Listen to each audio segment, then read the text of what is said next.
You swipe a small rectangle of plastic. The machine beeps. You walk away with your coffee. That's it. That's the whole transaction as far as you can tell. But somewhere behind that beep, a chain of companies just made money off of you, and you didn't pay a single extra cent to any of them. How is that possible? Here's the strange part. You assume the credit card company makes its money from people like you failing to pay on time. Late fees, interest, penalties. And yes, that's real and it's enormous. But it is not the real engine. The real engine is something almost nobody thinks about, hiding in plain sight every time you tap your card. And once you see it, you will never look at checkout the same way again. Let's start with what a credit card actually is. It is not free money. It is not a gift from a bank that likes you. A credit card is a loan, issued instantly, renewed every time you spend, and wrapped in plastic that feels nothing like debt. That feeling is not an accident, it's the product. Go back to 1949. A businessman named Frank McNamara forgot his wallet at a dinner in New York. Embarrassed, he came up with an idea. A card that let a diner pay one company, which would then settle up with every restaurant on his behalf. He called it Diners Club. It wasn't a bank. It wasn't quite a loan in the modern sense. It was a middleman, charging a small fee to make trust portable between strangers. Within a decade, banks noticed. In 1958, Bank of America launched Bank AmeriCard, mailing tens of thousands of live, usable cards to households that had never asked for one in a single California town. Some of it became a mess. People overspent. Fraud spread fast. But the experiment proved something enormous. Give humans an easy way to spend without feeling the spend, and they will use it constantly. That single mailing eventually grew into the network you know today as Visa. So the credit card was never really invented to help you. It was invented to make trust, and therefore spending, frictionless. Everything since has been refinement of that one original idea.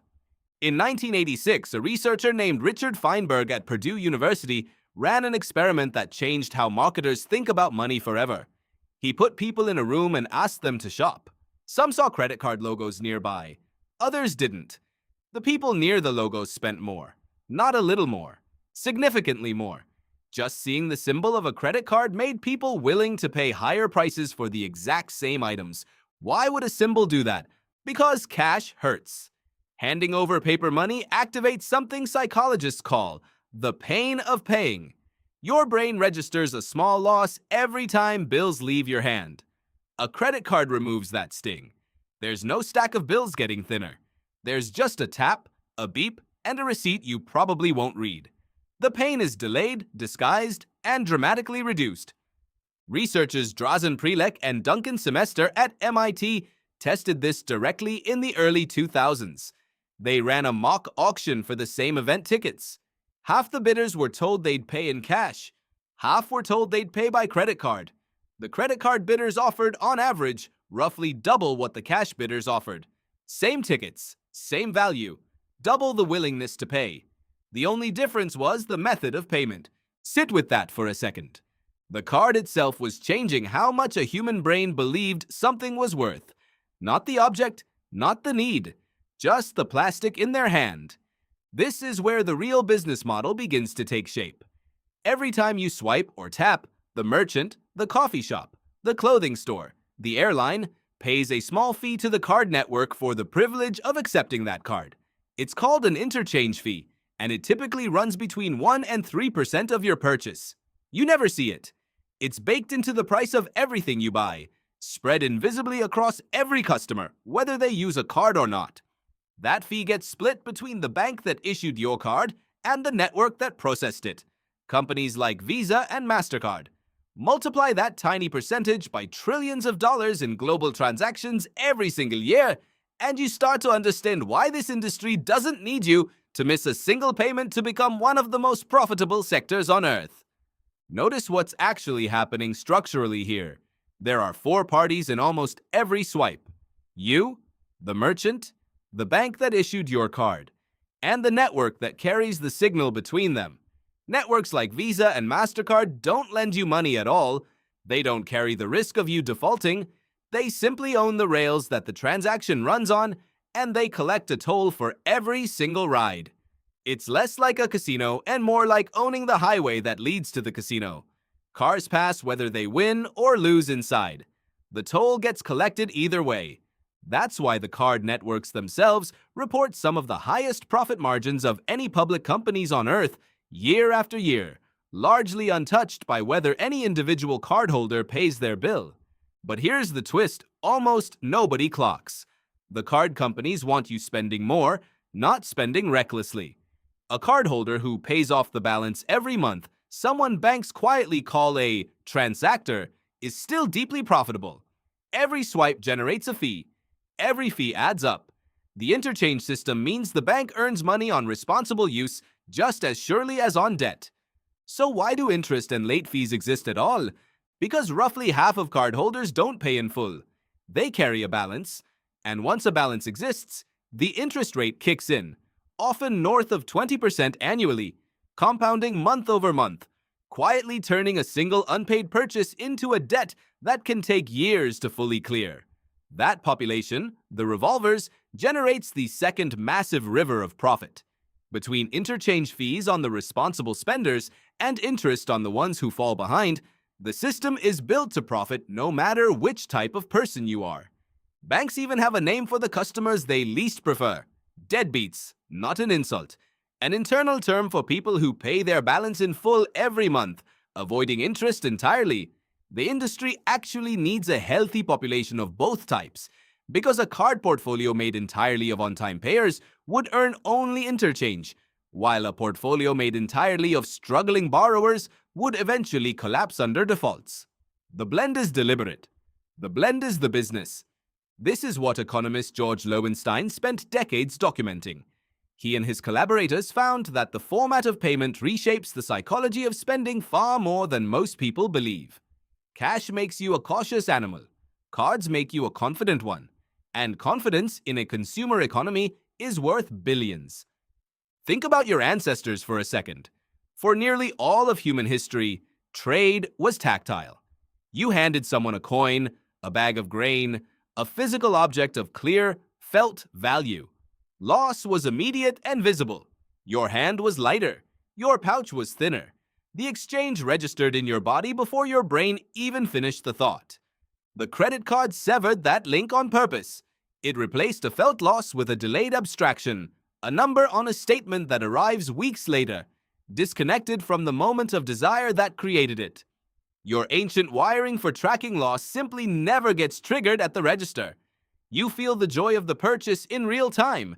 You feel the cost of it a month later, in a different room, in a different mood, when the dopamine has already worn off. That gap between the moment of pleasure and the moment of pain is not a flaw in the system. It is the system. Card companies have refined this gap for decades. Rewards points create the illusion that spending is actually earning. Cashback frames a purchase as a tiny win rather than an outflow. Even the design of the card, the weight of it, the metal finish on premium versions is engineered to make holding debt feel like holding status. A heavier card in your wallet is measurably associated with people spending more, according to research on the psychological weight of physical objects and perceived value. Consider the premium card, the one with an annual fee that can run into the hundreds of dollars. On paper, that looks like the bank simply charging you for a service. But look at what that fee actually buys the bank. It buys a customer segment, people who spend more per transaction, dine out more, travel more, and generate more interchange revenue with every swipe than the average cardholder.